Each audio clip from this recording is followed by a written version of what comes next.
Baik, kita akan bicara tentang seorang ahli, Hans Christian Ørsted, dan medan magnet. Oke, masih berhubungan dengan induksi magnet dan gaya Lorentz. Apa itu induksi magnet? Konsep induksi magnet berasal dari tidak terkendalinya putaran jarum kompas yang ada di kapal laut saat petir menyambar. Nah, hal itu diselidiki oleh seorang ahli yang bernama Hans Christian Ørsted pada tahun 1820. Apa hasilnya? Percobaan medan magnet di sekitar kawat berarus. Nah, coba anak-anak perhatikan, ketika ada kawat berarus listrik, kemudian diberikan jarum kompas, anak-anak coba perhatikan, jika arusnya ke atas, saklarnya tertutup, maka jarum kompas akan menyimpang ke sebelah kiri. Ini coba lihat nih, ya. Arah arusnya ke atas, ke kiri.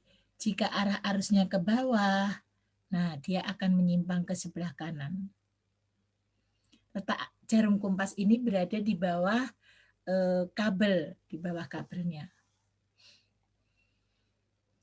Penyimpangan arah jarum kompas ini saat diletakkan di dekat kabel yang dialiri arus listrik. Karena ada aliran arus listrik itulah menyebabkan jarum kompas itu menyimpang.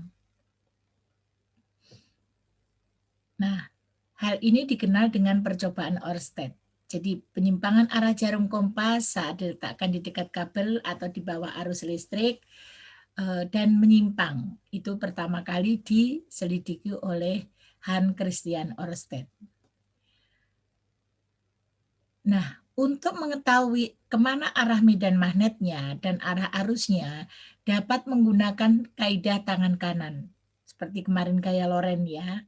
Nah, ketika pada kawat lurus, jadi anak-anak misalnya menggunakan kawat lurus, kita gunakan misalnya ke atas, arusnya ke atas, maka arah medan magnetnya ke sini, ke dalam. Ya. Bagaimana kalau arusnya ke bawah, Bu? Kalau arusnya ke bawah, maka arah medan magnetnya ke keluar. Ini anak-anak yang harus menjadi konsep. Menggunakan kaidah tangan kanan. Bagaimana kalau ke kanan, Bu? Kalau arusnya ke kanan, maka arah garis gayanya, arah medan magnetnya ke bawah. Kalau ke kiri, nah, keluar tetapi ke bawah ya. Jadi anak-anak harus paham. Pokoknya gunakan kaidah tangan kanan. Ibu jari, nah ibu jari menunjukkan arah arus I. Keempat jari yang menggenggam menunjukkan arah garis gaya magnet. Ibu jari arah arus I ini adalah B, ya. Garis-garis gaya magnet di sekitar penghantar lurus itu bagaimana garis gayanya? Nah, coba anak-anak perhatikan ini. Ketika arah arus ke atas, coba perhatikan dulu ketika ke atas. Nah, tadi kan ketika ke bawah. Nah, kan anak-anak kelihatan ini ya. Coba pahami dulu. Lihat sebentar. Arah arus ke atas, kemana arah medan magnet. Arah arus ke bawah, kemana arah medan magnetnya. Anak-anak bisa lihat pergerakan arah jarum kompas tersebut. Oke, dari animasi ini mudah-mudahan anak-anak bisa menganalogikan ya, menganalogikan kemana arah garis gayanya, medan magnetnya, kemudian arah arusnya. Nah, medan magnet diberikan simbol B di sekitar kawat penghantar lurus yang dialiri arus listrik berbentuk lingkaran dan dapat ditentukan dengan aturan tangan kanan. Seperti tadi, ya. Ini seperti tadi, sama menentukannya dengan kaidah tangan kanan. Ibu jari menunjukkan arah arus listrik, tadi keempat jari arah medan magnetnya.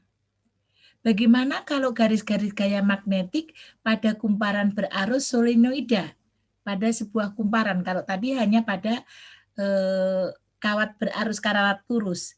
Nah, sekarang kalau pada kumparan ini kemarin anak-anak sudah membuat kumparan pada saat membuat percobaan elektromagnet. Nah, bagaimana kan garis gayanya? Nah, ini kalau pada kumparan.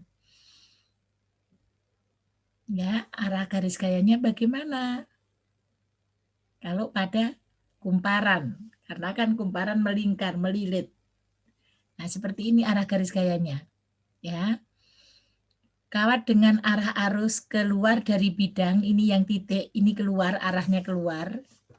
Kemudian kawat dengan arah arus masuk ke bidang. Jadi kalau yang X ini arahnya masuk, yang di sini keluar. Ya, tetapi ingat arah garis gaya tidak pernah saling berpotongan. Garis-garis gaya magnetis sebuah kumparan persis sebuah magnet batang. Oke. Kutub utara magnet kumparan dapat ditentukan dengan aturan tangan kanan. Ibu jari ini menunjukkan kutub utara. Ya. Keempat jari yang menggenggam arah arus listrik. Jadi ganti ini kutub utara, kalau menentukan kutub, ibu jari ini kutub utaranya, di sini arah arusnya. Nah, ini contohnya ya. Kalau misalnya arusnya ke sini, Bu, arusnya ke sini berarti utaranya di sini karena ikut ibu jarinya di sini. Baik anak-anak, untuk hukum Oersted dan medan magnet serta kaidah tangan kanan kita cukupkan sampai di sini dulu. Sukses selalu dan sampai jumpa. Jangan lupa ingat selalu kaidah tangan kanan. Ibu jari menunjukkan kutub utara. Ya, keempat jari yang menggenggam arah garis gaya magnet. Kalau itu menunjukkan kutub magnet. Kalau kemana arah arusnya, ibu jari menunjukkan arah arusnya. Oke, sampai jumpa kembali. Kita bertemu. Semoga dalam keadaan sehat.